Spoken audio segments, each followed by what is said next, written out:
Last month was all about the solo artist. Two troubadours from the northeast of England, one on the rockier end of the spectrum, the other somewhat folkier. An Angelino releasing her third album, an Animal Collective co-founder striking out on his own for the 8th time, and a revered singer-songwriter from New Jersey bringing her band into the fold. This is the Album of the Month episode for February 2025. I'm Andrew Belt, editor of the 5 to 9 blog, and joining me is Karl Blakesley of New Music Central to chew the fat on the 5 albums selected. Unfortunately, schedules have not been kind, so no Kylie Larson, the founder of Santa Fe record label Mama Mañana Records this month, but hopefully we'll be back to the full roster next month. So Karl, how you doing? Yeah, good. It's we're recording this on St. Paddy's Day, so it's obviously I've kitted myself out in suitable attire, and we've even got a nice pint of Guinness, or It's a nice Irish stout, I should say, in case we get flagged for that. But yeah, feeling very Irish today. Yeah, I wish I was feeling more Irish, to be honest. I haven't had a Guinness, and would have liked it to have fallen on the weekend so that I could have lent into it a little bit more. But nice callback to our last episode, which was the Choice Prize special, and particularly with your hoodie, which has Fontaines on there, which was the winner of our Choice Prize special. So you can seek that out on our YouTube channel. Also the winner of our 2024 Album of the Year. So yeah, we'll stop talking about it now, we promise. Yeah, that probably is the end for the romance kind of eulogy which we've provided via the pod. So yeah, before we get into the 5 albums and get the strong suspicion that there might be crossover in a few of our answers here, but aside from what we're about to discuss, what did you enjoy in February? Yeah, so I mean, I'll start with what has been the highlight of my gig calendar so far this year, which is seeing Hayden 4. Perform Ness not once but twice. Once, I think it was technically the last week of January in Hayden's hometown at Kendal, which was obviously the first night of the tour, and then obviously Once With Yourself in London, final night of the tour. So nice little way to bookend seeing that show. But yeah, they're both really special shows in their own unique way. The Kendal one was in a room where like a lot of the album was built, and obviously was the first time I got to hear these songs and this album, which obviously I played a lot last year for the first time.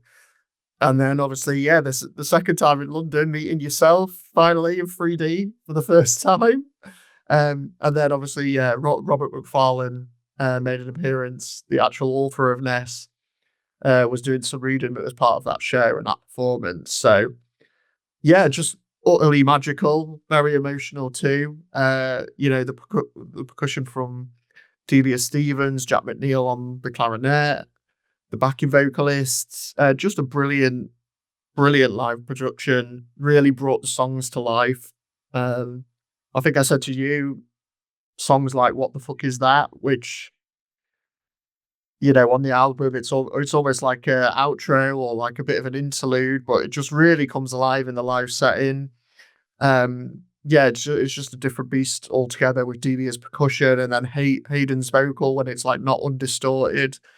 Really loved hearing that one live in particular. But yeah, just fully transported to the world of Ness, and then to cap it off, ended on that perfect encore of Diviner, Love Crimes, and then a lovely cover of Wild Beasts, Lion's Share. So yeah, just a amazing time, and set a very high bar for any other live performances for the rest of the year for me.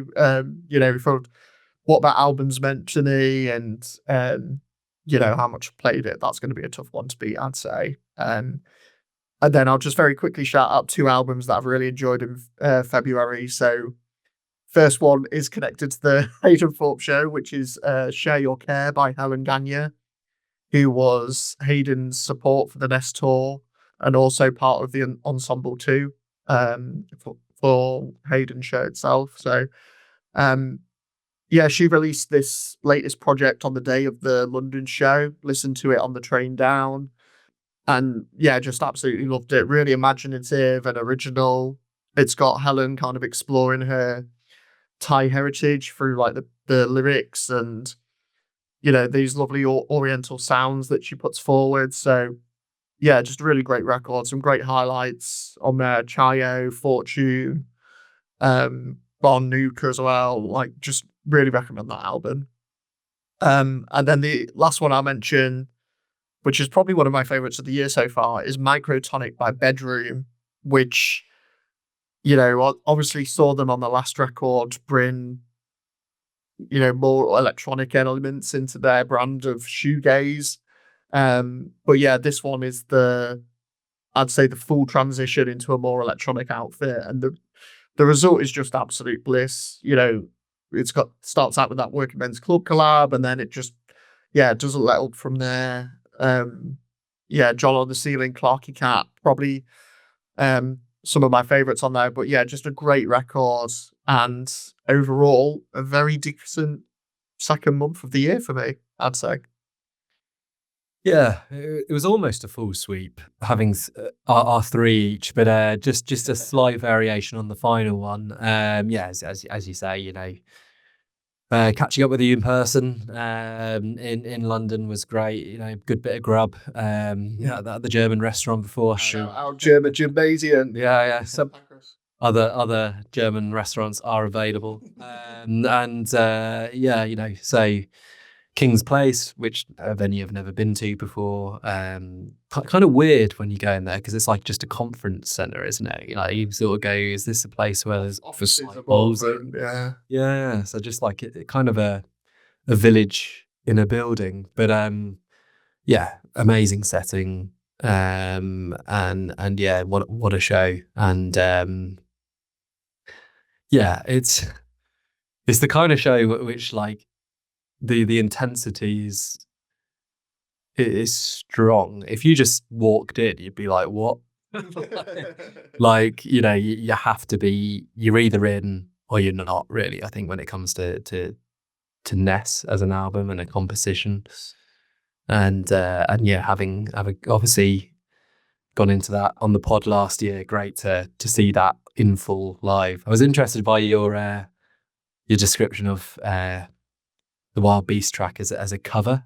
I don't know if that quite is the thing if you've been in the band, but I suppose he's a different artistic entity now. So probably by the strict rules of artificial That's what I really says. Okay, yeah.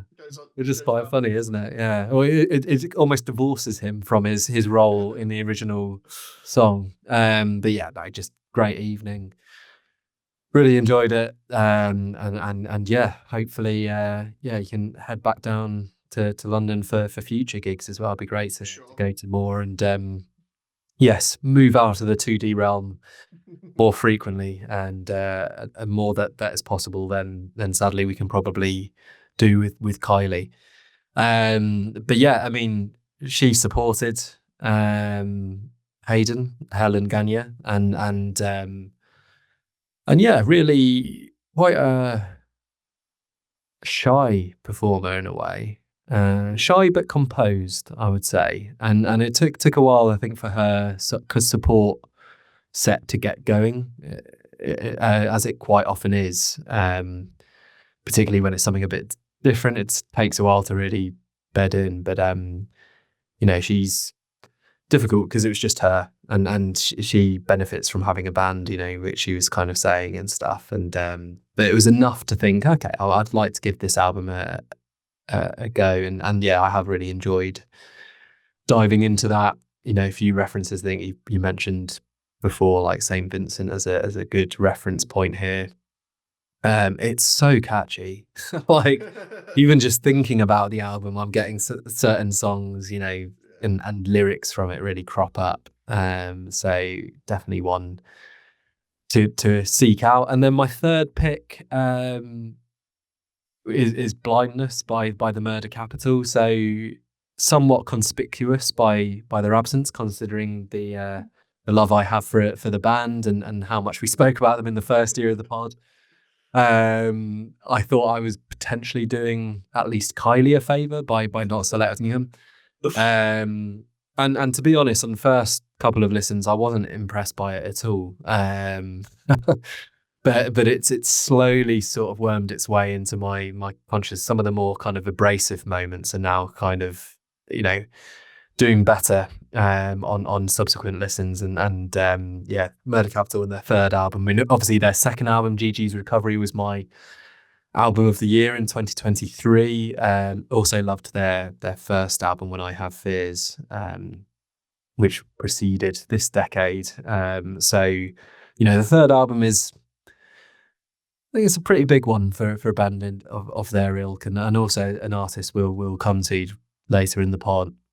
And I must say, I need to play it some more, but on the first couple of spins, I think I'm enjoying it even more than Gigi's Recovery. So they're kind of like improving for me, or like literally enjoying each one a bit more than the last, which is always a good sign. But certainly different to the previous one. Yeah, massively different, and it's not Gigi's Recovery for me, which as you know I hold in huge regard. So, but I went in with fairly low expectations. The singles didn't quite grab me as much as their previous music has. The reviews were pretty average, but actually, yeah, the more I get into it, the more I'm coming back to a few of the tracks. So this is one which, I think is a bit of a repositioning moment for them, and kind of, I mean, let's face it, the first two albums have all been about pretty morbid subjects. So I think they needed to shake that off, and they have done so quite successfully. But yeah, there we go. So right, well, let's get to the 5 albums then. First, we have Erotica Veronica by Miya Folick. And this was your selection, Karl. So Miya Folick, American singer-songwriter who I discovered through one of my favourite festivals, which I can probably put up there, Dr. Dot. She played there around the time of her brilliant Strange Darling EP, which really loved that project. And just kind of followed her from there. Enjoyed her after that debut, Premonitions, and then really loved her last project, Roach, which was kind of like even a bigger step up, I'd say. Ended up in my top 20 for the year, and some just really outstanding cuts on that album, like Get Out of My House, Mommy, 2007, Tetherball, Shortstop, like so many great tracks on that record. Can't recommend that one enough. And so I went into this one knowing to expect another solid effort. I think she's just one of those artists that typically delivers. I think overall maybe it is just a slight step down from its predecessor. But that said, though, I'd say this is another great collections of songs for me.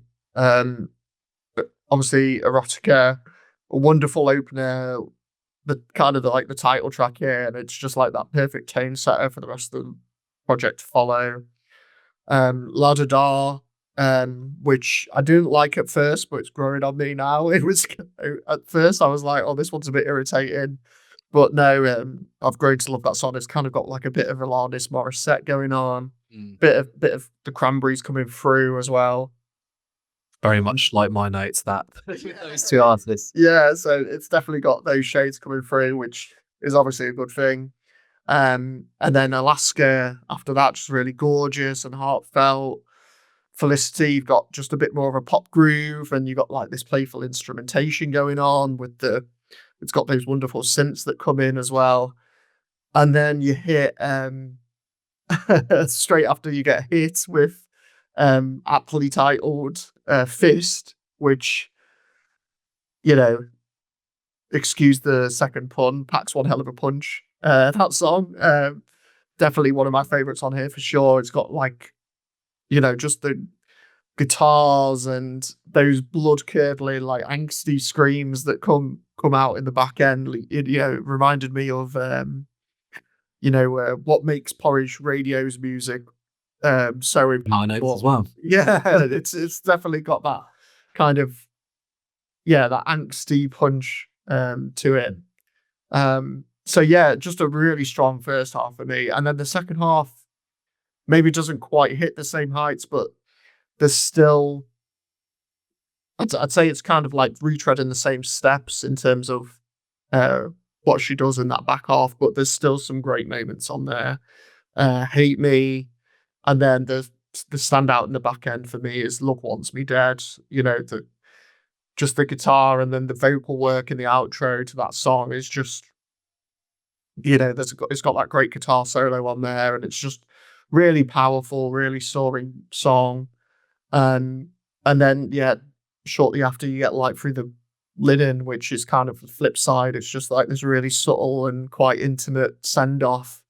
So yeah, she kind of goes through all these different textures, and it's quite eclectic. And yeah, I'd say, although for me maybe not as strong as Roach, or at least not yet. The more time I spend with it, I might change my tune. But for me, it's still a very decent record.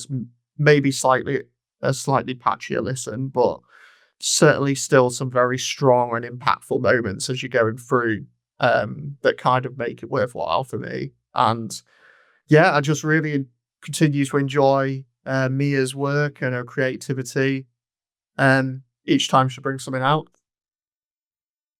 Yeah, I mean, as I interjected a couple of times there, we seem to have fairly similar notes, and my review probably doesn't veer much from what you've sort of shared there.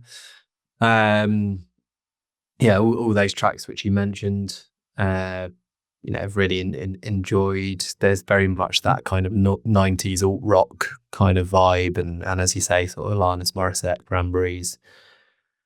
And then on the kind of sort of more intense moments, Porridge Radio, who easily we could have referred to at the beginning as well, of course, with bringing out their final EP, which I just haven't listened to enough to be able to bring into the mix. But I mean, Felicity, I think musically is one of the more interesting moments. Kind of reminded me a little bit of field music. Going back with their Open Arms album a few years ago. Hate Me for me is the standout, and just like a lot of the songs, very catchy. Kind of an apology of sorts to her former lovers, and her quest for independence in her life that is suffocating if she's in a relationship, seems to be what comes across there. There's a lot on relationships, and I kind of like, I think half of the tracks I kind of feel the lyrics are fantastic, and half of them kind of quite middle of the road for me, kind of teenagers' diaries type thing. But yeah, I really like La Da Da. I gotta say it. And Alaska is probably the one which just stayed with me actually the most. You often have, I'm sure you're the same, but like just go through my day and just music lodges itself in your brain. And I had Alaska for a couple of days when I hadn't listened to it for a few days. I was like, who sings that song? That's fantastic. And then like listen back when I was doing the review, I was like, that's who sings this song. So that one is really real highlight here. A few. I mean, a couple I'm less bothered about. Hypergiant, I suppose, and even Light Through the Linen. I just don't feel there's enough of a punch with that to sort of send it off. This time around as well, they're probably on the lower end of the spectrum. But in general, it's a high bar. Her vocals are fantastic, and I think probably the kind of standout. I would have liked a bit more variety and intrigue in the music, and I suppose lyrically could be sharper in some of the songs, I would say. But yeah, it's a really it's kind of an easy listen in a way. It's one I could always just stick on and just enjoy. And from the first play, that's what I felt really. So it might not sort of reveal itself too much more even than what you have on that first one, but it's a really solid album. And yeah, since your recommendation 2 years ago, Karl, I think this kind of validates that. So there we go. One album down. Second, we have Sinister Grift by Panda Bear, and this was Kylie's pick. So Karl, you kick us off. Yeah, I mean, I'd say vaguely familiar with Noah's vast catalogue across both, Animal Collective and Panda Bear. Obviously, Merryweather Post Pavilion, such a big album when it came out, and then I think it might be Kylie who might have put me onto Reset, which was the last Panda Bear album, and I think other than those two projects, I don't think I've listened to anything else, maybe all the way through. I might have, listened to a odd song or something, but those are the two that, I can kind of say I'm more familiar with. But I think it's one of those records that, straight away I'm like, oh yeah, this is a Kylie pick.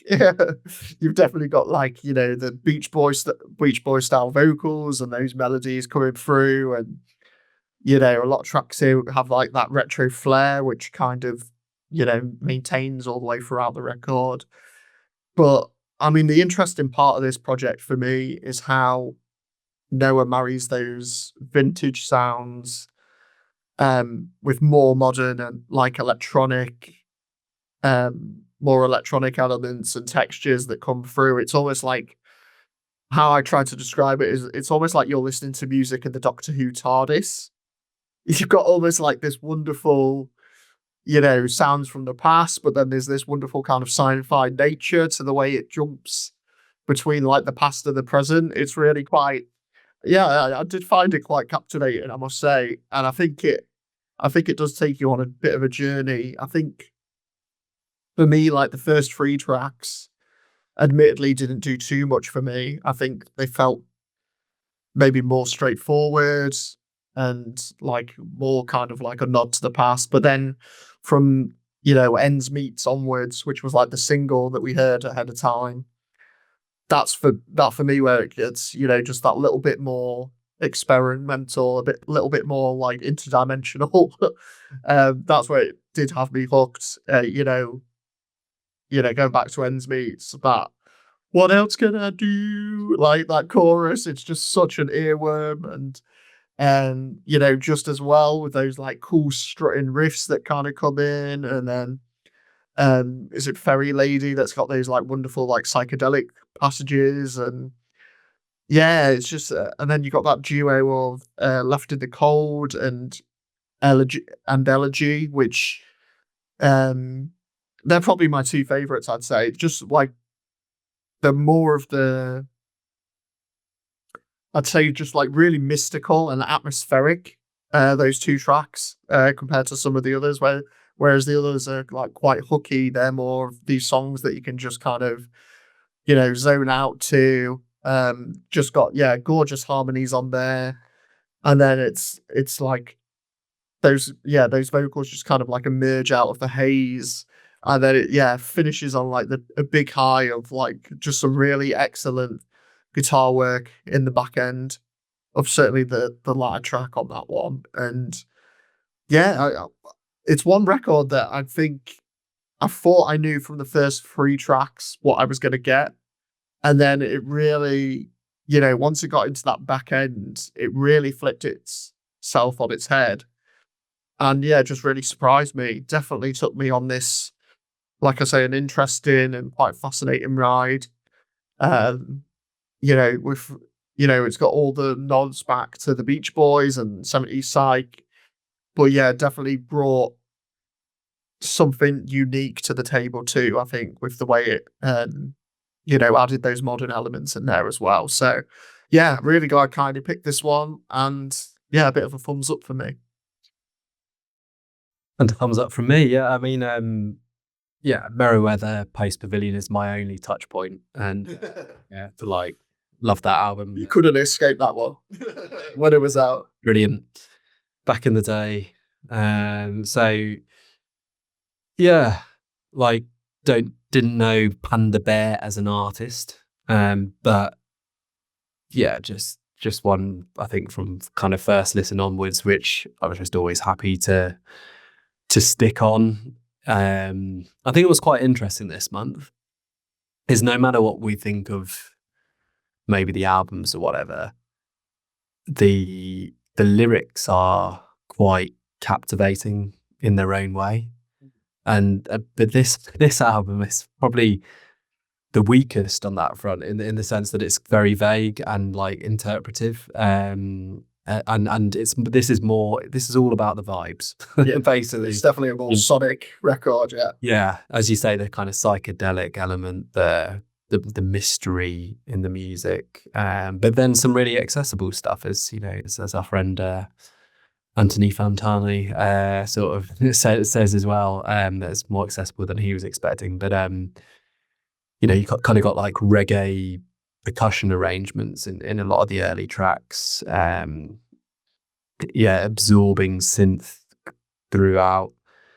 It's just a really lush listen, and yeah, you do have the Beach Boys link that is pretty strong. Love the harmonies, which we've had quite a few times in this pod, primarily through the Lemon Twigs' representation. But yeah, interestingly, particularly for a Kylie pick, for a modern kind of comparison, I think you've got Tame Impala going on with like Vampire Weekend, which is interesting from the perspective that they're two of Kylie's targets. You know, we had the direct hit with Vampire Weekend's album last year, which just, you know, couldn't match up to what Kylie had enjoyed about the band previously.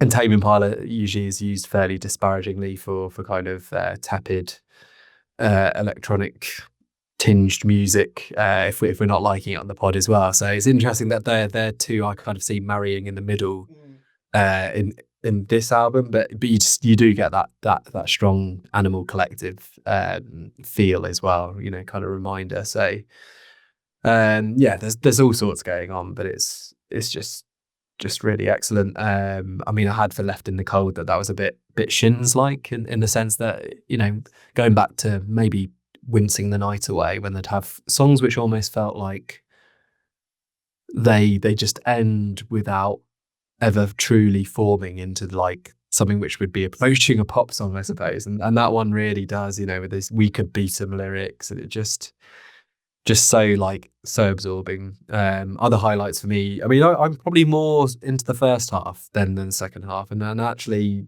Elegy for Noah, Lou in Defense. I think by that point I'd maybe had my fill of this album really, and wasn't quite as compelled as I was with the rest of it. But highlights for me, Anywhere But Here, which is very Beach Boysy. You know, there's a nice female spoken part, which I believe is his partner who speaks on that one.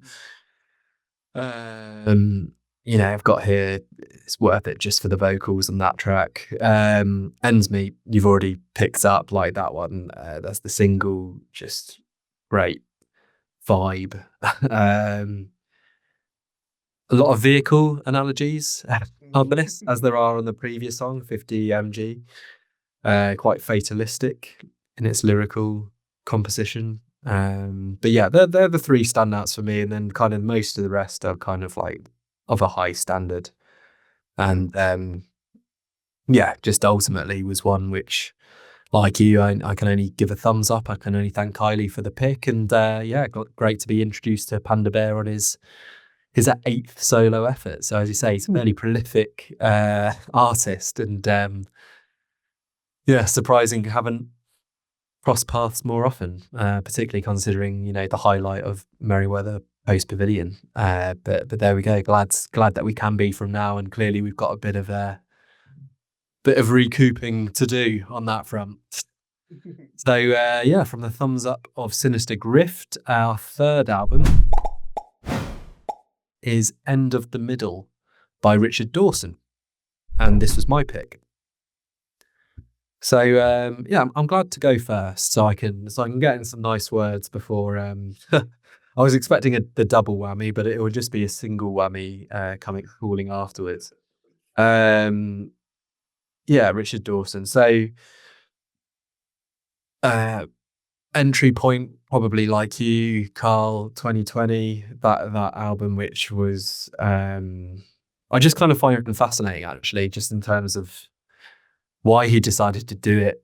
The fact it's called 2020, but it was a 2019 album, and obviously the now kind of chilling hindsight of an album with 2020 as well. And yeah, just how that kind of broke him into the mainstream, and it's that album 2020 is I mean, probably in the 2010s that would be very high up for me. So that was the entry point. Seen him live since, explored a bit of his back catalogue. He's this just another prolific artist, and yeah, I suppose to give the context up to 2020, previously his album content had referred to your more classical folk takes. So I think 15th century. I can't remember the profession, but there's a whole album dedicated to someone in the 15th century, in Hexham in Northumberland, which is where he's from, and most of his stuff prior to 2020 is of that ilk, really. He also has these other side projects he works on with some of his musical collaborators.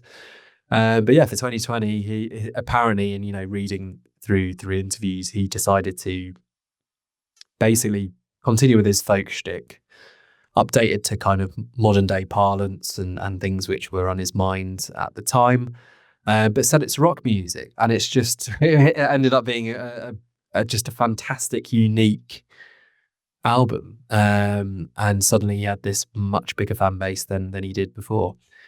So then, yeah, he followed that up by joining Finnish rockers Henki, I think it was, on this this kind of prog rock album, which was fairly decent in 2021, and then in I think 2022, it was his follow-up full length, which began obviously with a 45-minute opener, which yeah, The Ruby Chord was the name of the album. As much as I wanted to get into that, the 45-minute opener, and considering it was a sort of normal track list, was fairly prohibitive in how far I was going to get into that. So quite frankly, it's not one I have properly got into. But it almost is like putting him back on the footing of back to what he was at the start, I suppose. And this 2020 being the kind of anomaly in his discography. But yeah, back with a new one, and End of the Middle. I think for him and his style of music, this is kind of playing it down the middle, Route 1, kind of Richard Dawson. Musically, it's very spare. We've got 9 tracks here. There's not an awful lot to get your heartbeat up, your pulse racing. Certainly in the first 8 songs at least. But what we have are his kind of USP.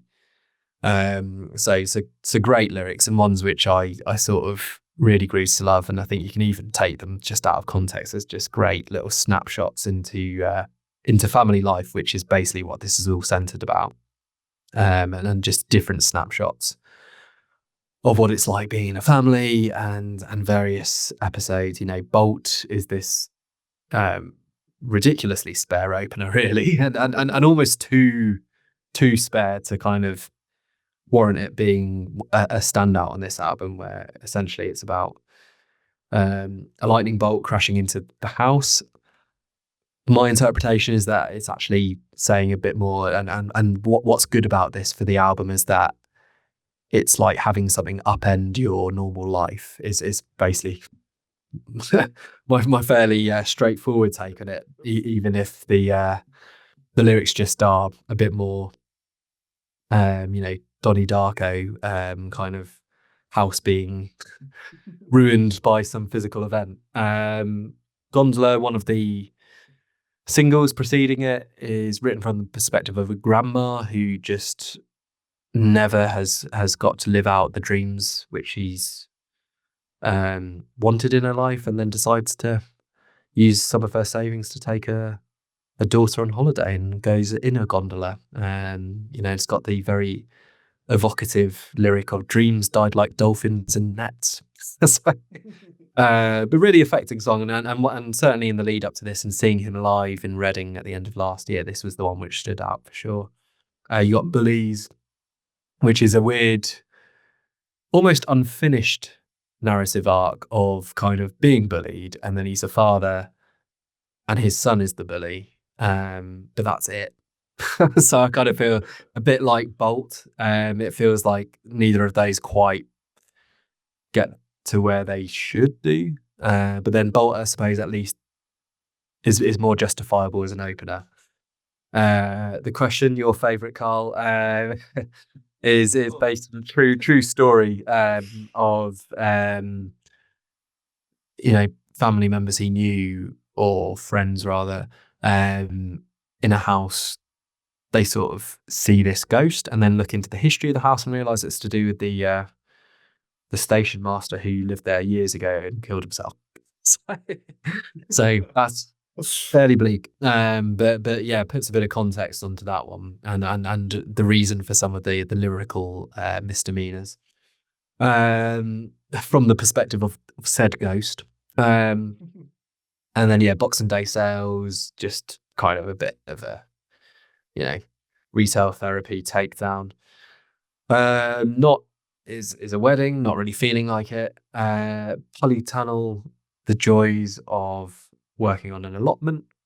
And then for me, the best is saved for last. So track 8 and track 9. 8 is Removals Van, which, like the previous 7 tracks, sort of musically doesn't do an awful lot. But having appreciated the lyrical content throughout, this one in particular, I think is a kind of masterpiece in terms of the way it's written, and how, like, whilst clearing out his house, it's completely interspersed with memories from childhood and a very unhappy childhood, and hopes of better days ahead as they move into a new home with his wife and a child on the way.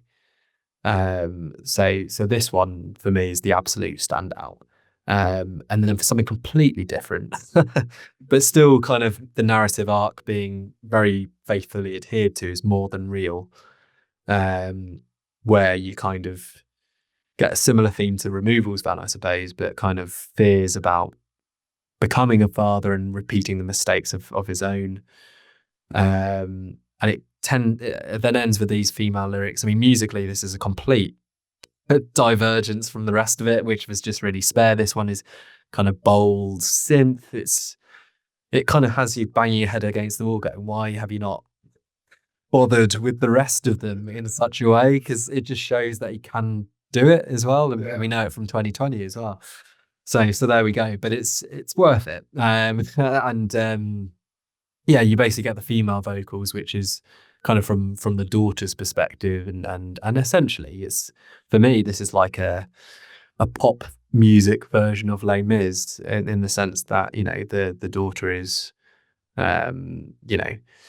whilst the original protagonist of the song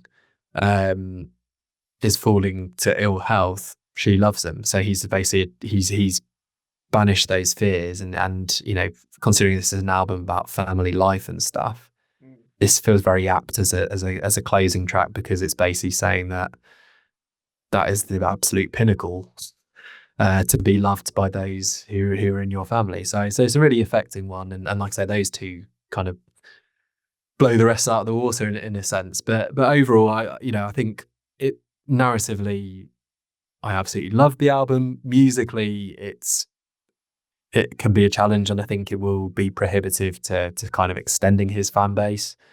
So it's kind of in the middle on that front. But yeah, a really useful one. And I suppose the ask now is that for the next project, we just see a little bit more creativity on the musical side, because that is probably the bit which is sorely lacking. But I think sorely lacking might be a bigger theme in your review, Karl.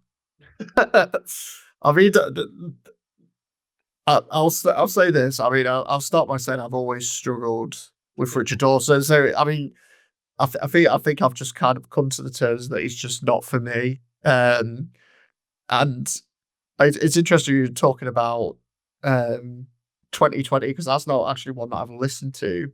You haven't listened to it? So that's not one that I've listened to. Right. So maybe that's one that I should go back to if you're saying it's quite different. I mean, the entry for non-Richard Dawson fans there you go. So, but then it will make you scratch your head about the rest of it. I might give it a go, but I mean, as you say, his music and style definitely required taste. Very much a Marmite artist. I think that if you like him, you really like him, and then if you don't, it's just like not for you. And I'm definitely in the latter camp, I would say. I remember trying. So the two that I've listened to are Peasant and Ruby Chord. I just remember them. So highly acclaimed, was on so many year-end lists, and Ruby Chord in particular, I remember that like really like great cover for it, with the guy with everything on his back, looks a bit like Asterix, the cartoon. That's what he looks like on the cover. But I remember trying with Peasant when that came out, and similarly, very highly acclaimed, just couldn't get into it. But like, from what I understand from you, that's like his typical, like very folky, less experimental kind of stuff. And then Ruby Chord, like I say, similar story on all these year-end lists. But just couldn't get into it. But with this one coming in under an hour, and I saw quite a few reviews saying, this is his most accessible work.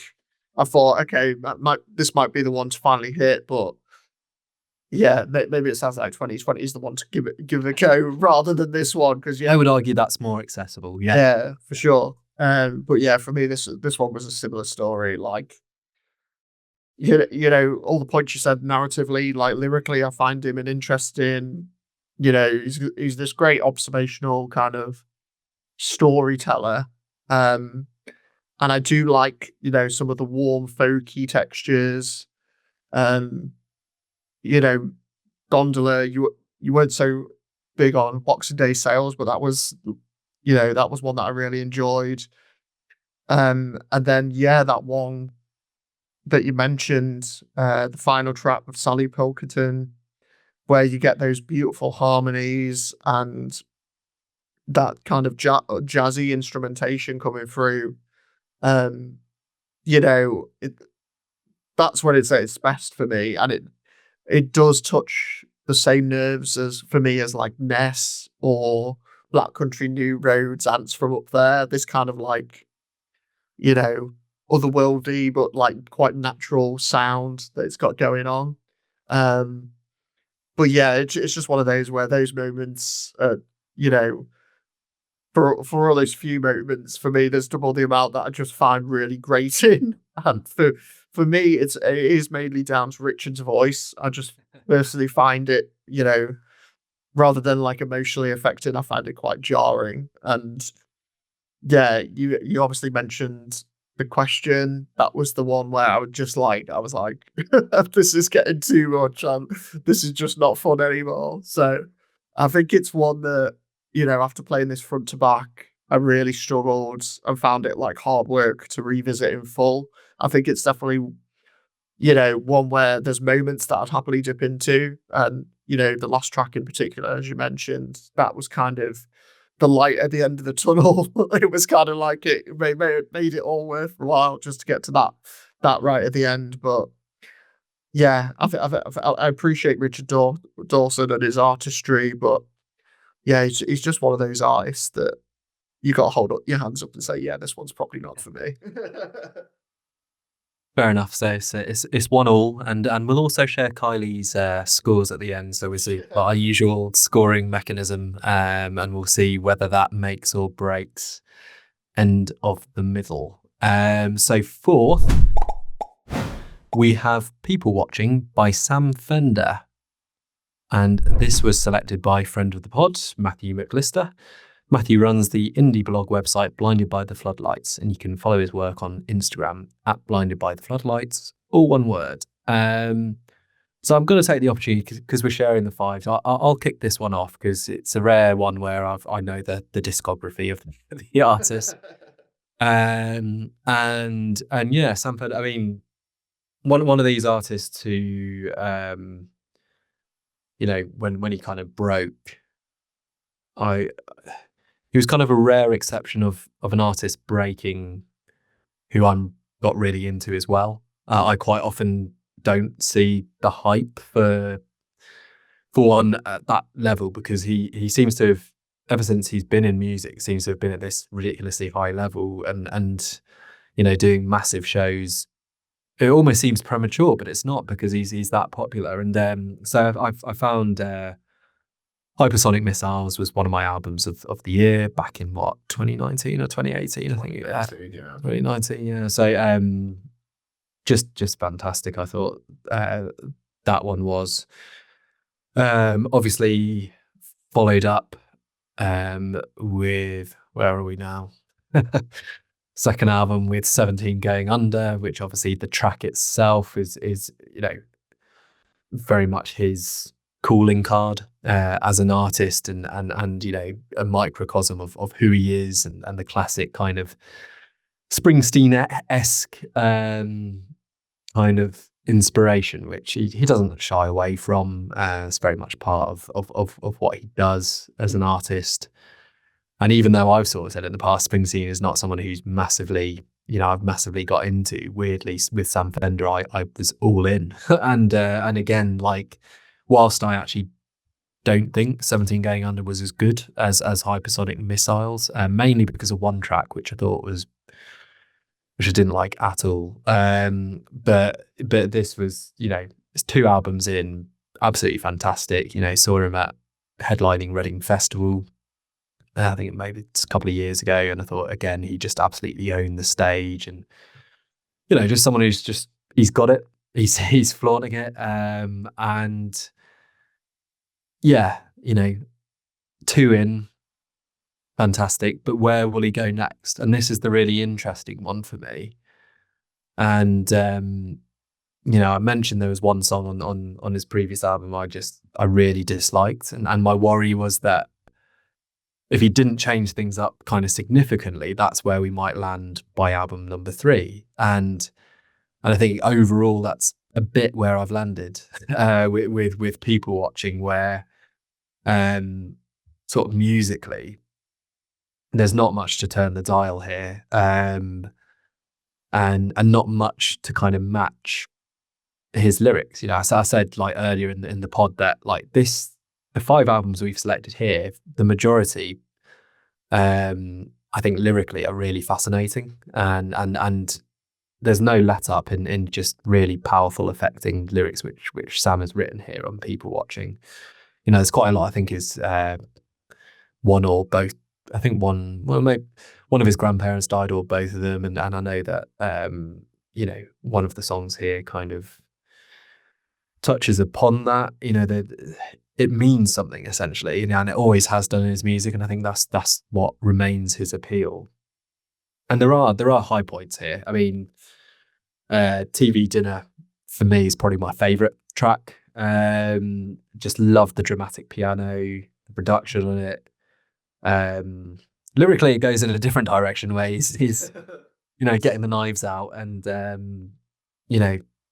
just telling everyone to back off and give him his privacy. He's a young man who's, we've said ever since he's kind of been in the music industry, he's been almost ubiquitous. Can't really escape him. For some people that would be a good thing, for others maybe not. But but everything which comes with that. And obviously this year or the end of last year, we had obviously the tragic One Direction death of one of the band members there. He references Amy Winehouse in this song as well, and I think it's a really important thing he's highlighting, and now like in his own sort of ways that he's basically saying back off. But I just love the way this track is arranged, and it's just so compelling. One I want to go back to again and again. I think the way he signs off is also what he has in his armory. A very stripped back work will remember my name, and this is actually the one which refers to his grandparent and his grandparents in general, an ode to them, just piano and just letting his voice do the work. And he's always had a fantastic vocal range, and he's a brilliant singer. So they're my two top tracks from this album.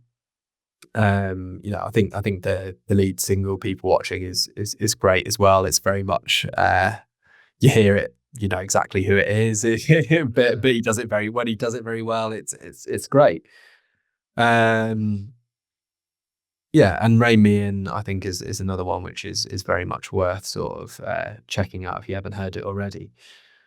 But I think where it falls down is just musically, I just find myself not that interested as an album in going back to these, and as a whole experience, it ends up being very middle of the road, and doesn't really, support his lyrics and how good they are. Although having said that, Arm's Length is an interesting one in terms of it's almost like the opposite of Will We Talk.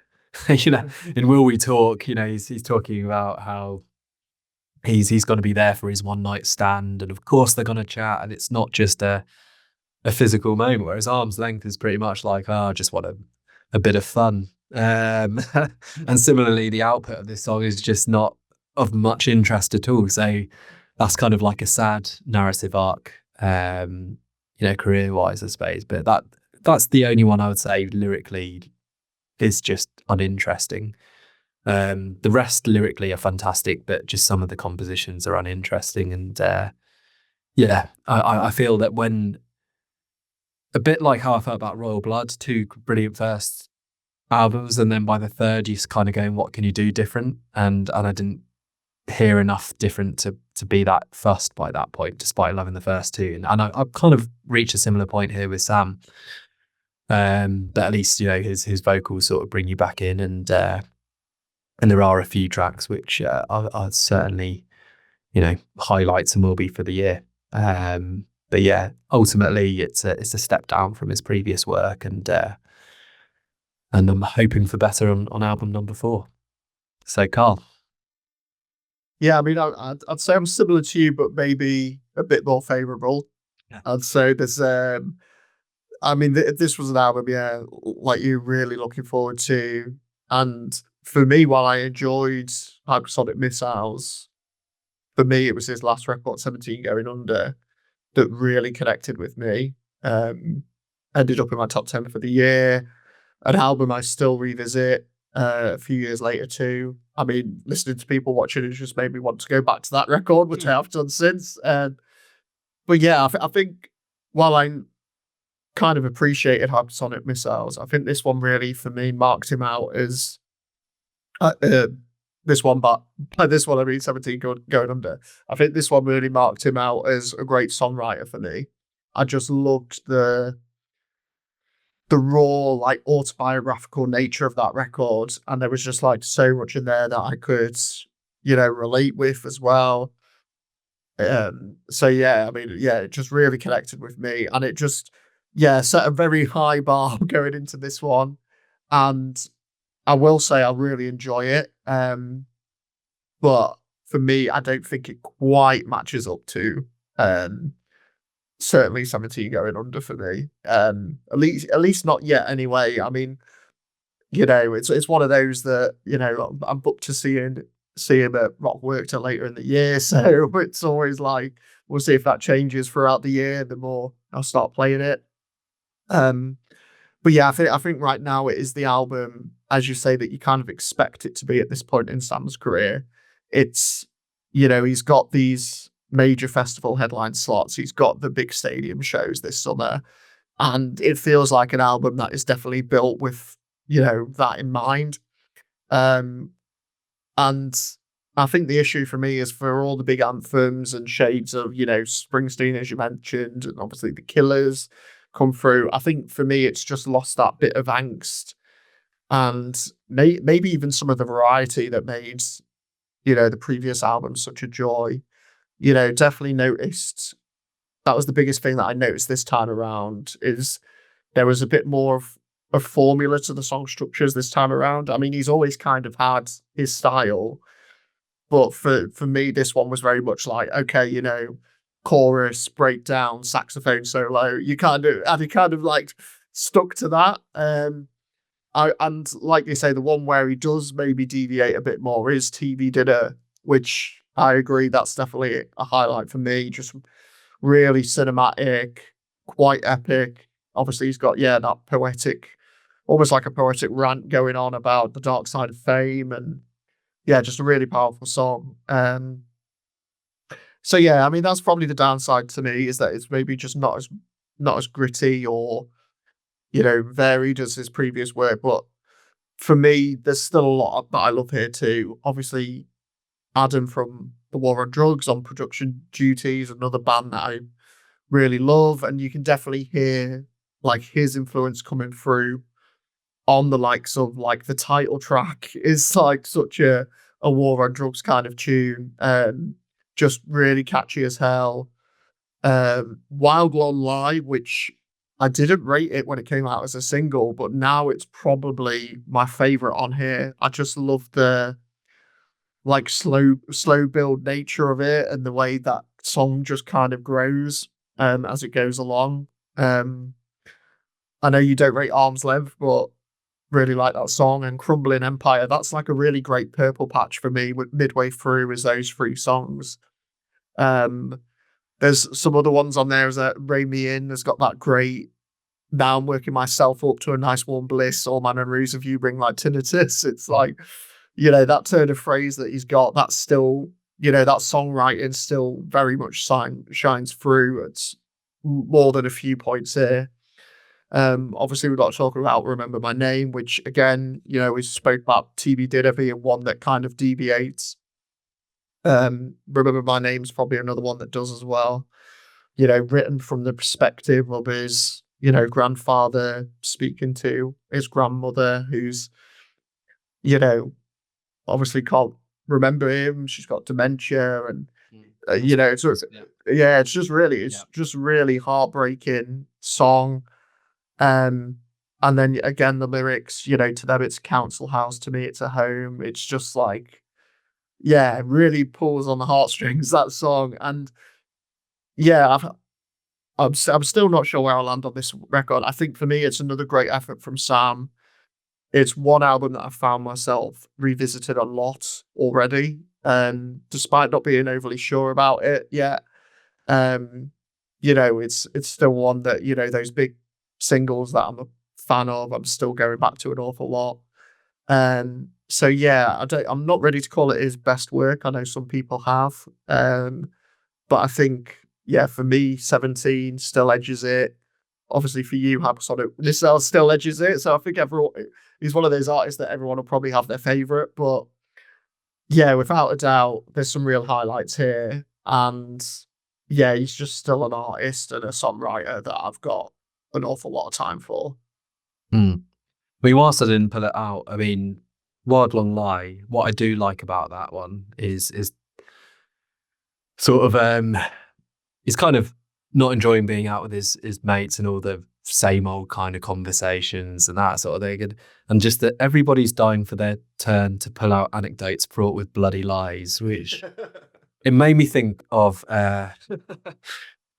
when I'd been out and back in the day, not current people, but that was very relatable, and like a lot of this is. So there we go. So some mixed thoughts on people watching, and finally we have Sharon Van Etten and the Attachment Theory by Sharon Van Etten, and this was the winner of the poll Kylie's pick for the winner of the poll. So thanks to everyone who voted, and Karl, I'll hand over to you to share your thoughts.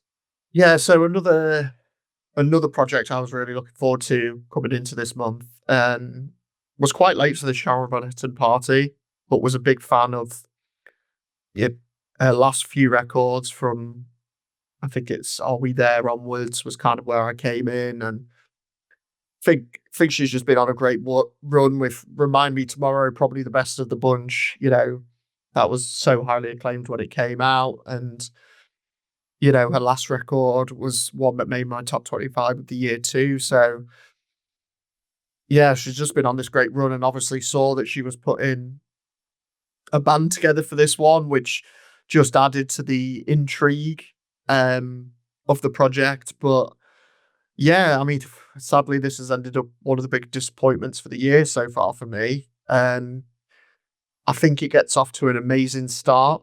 I absolutely adore Live Forever, which is an Oasis cover. It's just, this really great opener, which just kind of gently builds as it goes on. It's got those spacey synths, and Sharon's haunting vocals start to come in, and it just keeps building. And then, just in that back half, it just eventually erupts.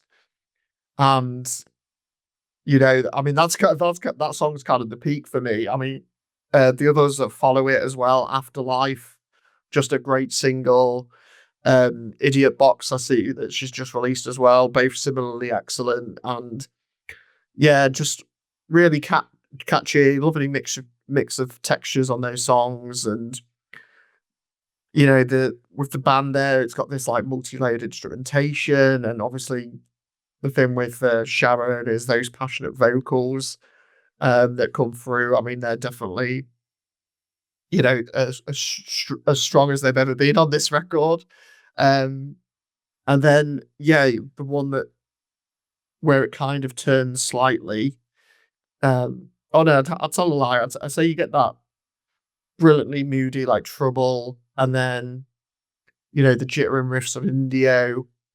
So like that kind of first half, I would say, just really, really strong start, and then I'd say after that is where it kind of falls off a cliff for me.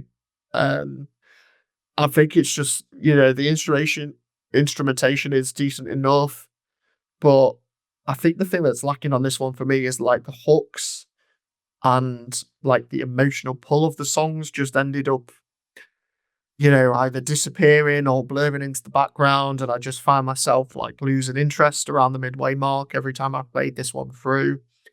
And for me, it just feels quite one-dimensional. Those last couple of tracks, Faded Beauty and I Want You Here, like the pace almost like grinds to a halt. And I feel like those two tracks should like really hit hard.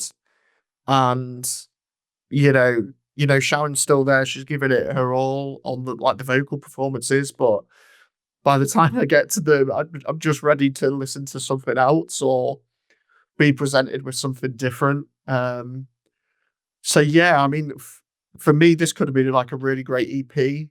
I think that first half I really enjoy, but that second half, it just, for whatever reason, whether it's the fact that she doesn't mix it up enough, or the songs just aren't holding my attention for whatever reason, it just loses me, which is a shame, as I love Sharon and I appreciate she's tried something different with this one, with bringing the full band on board, and it's almost got like that live production as well, like they're just there playing in the room together. And like I say, that first half as well is brilliant, but for me, it's just one that doesn't completely work as a full length project, and it was just a disappointment for me, this one. Mm-hmm. So you say you're late to the party. Well, I'm even later. It's the morning now. Everyone's still strung out, and then I arrive. But so first album of Sharon Van Etten's, which I've heard. Kind of have her in that kind of American indie scene of recent years, which is just almost like a blind spot for me, basically. So quite glad that this was part of the mix, I got to say. And I think, whereas you were more favourable with Sam Fender than I was just before, I think we've got an opposite situation here where I'm more favourable for sure about Sharon Van Etten and the attachment theory. Where I'm gonna agree is the final two tracks. That for me, up until that point, I really enjoyed this album. I've got to say, it's kind of gothic tinges to it. There's a lot of depth, I think, in the lyrics as well. As you say, the vocals are very much on point. And yeah, could maybe do with a bit more variation in the music, I would say. But yeah, Fading Beauty, and I Want You Here is just, yeah, I don't know what they were doing by that point, but it's a shame because I've ended up really enjoying this album. But what could have been with two excellent last tracks is frustrating, really. And yeah, I mean, Live Forever, I fully agree. Really great opener. I love the kind of how it all bubbles up to kick things off, and pretty bold to go for the same name of a track, which is so indelibly revered. She knows that she's getting searched a lot this year. Yeah, exactly. Exactly, yeah. So yes, I'm sure there'll be some very disappointed Oasis fans if they click the wrong version. Yeah, Afterlife, one of the singles, I think that's a really good one. Idiot Box kind of reminded me vocally a bit like Win Butler, actually, from Arcade Fire, I thought. Just quite kind of sparky.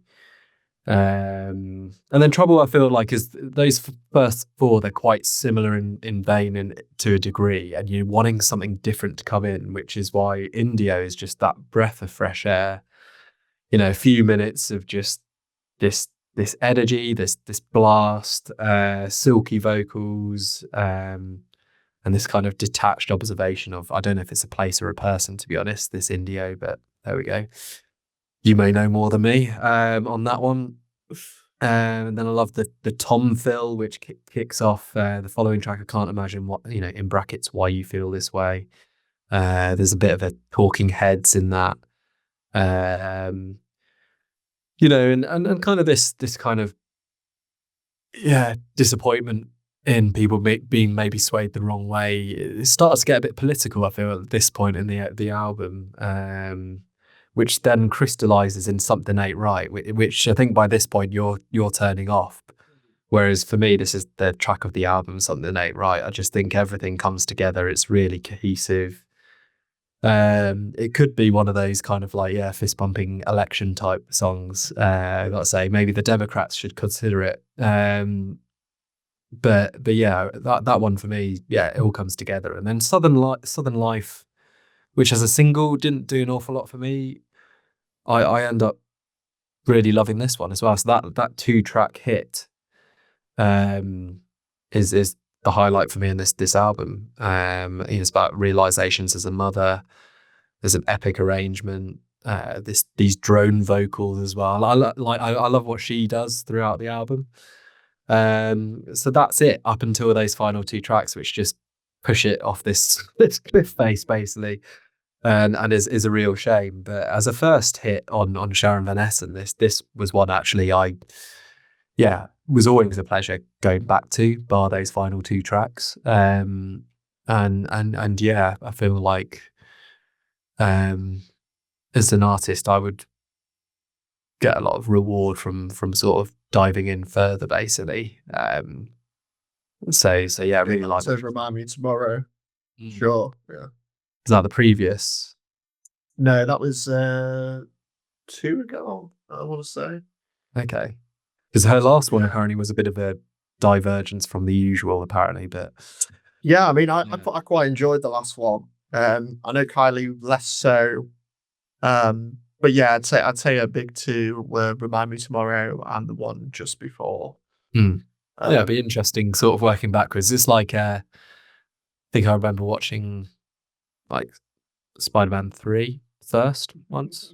and then going back because it gives you a different appreciation of these things. So how did we get these powers? Were you watching it confused? no, I mean it's the. I don't think there's an awful lot to catch up on, to be honest. Yeah. But yeah, it was just one which was a cinema choice of friends, and then I was like, well, I quite enjoyed that. I might as well dig back into the previous. So yeah, we you can join at different junctures, but yeah, no, I really like this one, and yeah, would be keen to kind of get a bit more into her discography. So yeah, again, sort of mixed kind of summary. So we come to the verdict, and we're going to bring in Kylie through the virtue of WhatsApp and his scores, which we'll go with first. So let me get them up on the phone. Neither of us are going to, attempt to do his accent or anything. So for Kylie, we had in last place for Kylie was Sam Fender, who gets 1 point. Richard Dawson in 4th place. Miya Folick 3rd. Sharon Van Etten 2nd. And Kylie's winner was his selection of Panda Bear. So I'm going to go to you next, Karl. Yeah, so it's going to be another very split month, I would say. So 5th for me was Richard Dawson. Yep. 4th for me was Sharon Van Etten. 3rd was Miya Folick.